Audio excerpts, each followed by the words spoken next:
USAID started at the basic level. I know we have some organizations new to USAID. It's the largest bilateral donor in the world, and they give out around $16 billion a year. One question that comes up a lot has been, with the new administration, hasn't that changed? And despite a lot of rhetoric and talk in the news, the actual dollar amount has increased from fiscal year 16 to 17 by 5%.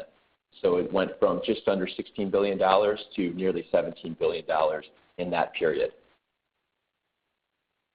One common approach that a lot of organizations take to getting USAID fund is writing a large prime contract. For many reasons, this isn't the best approach for all organizations working with USAID. Either they're not set up to manage a large prime agreement, or they don't have the experience working with USAID to take on that role. In those situations, it's often best to be a subcontractor or a subgrantee to one of these large primes. So when approaching USAID primes, there are three things that we find are the best practices to positioning your organization to get funding from USAID. The first one is your market fit.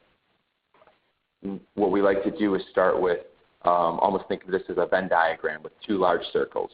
One circle being, what does USAID pay for? And the other circle being, what does your organization do? And an important thing to remember is that in the fiscal year 2017, USAID gave about $16 billion in prime awarded funding. And that's what's represented by this first bar here.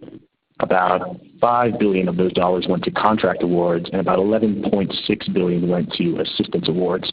And the difference is that the former are commercial in nature, and the latter are grants, cooperative agreements, and also a few other bits and pieces that work in there. Probably one of the main reasons assistance is larger is because that's where you find contributions to the IMF, the World Bank, various UN agencies, so that number gets inflated quite a lot. For most purposes, this smaller number, the contract awards, are where a lot of subcontractors are interested in playing. And for those interested, here's the data from fiscal year 2018 so far. So the year is not over. It'll end in about a week and a half. But this is the data that we have as of September 8th this year. And I'll come back to this in just a second. A question, what are some best practices for qualification statements, institutional capacity statements? Would you recommend, Mike, if you're reaching out to a prime about potentially working together, is it better to reach out to their head office, wherever they may be located, or better to reach out to the local office, maybe in the performance country of the contract? Or maybe if it's a possible third option, if they have a DC or a US-based office, would that be best?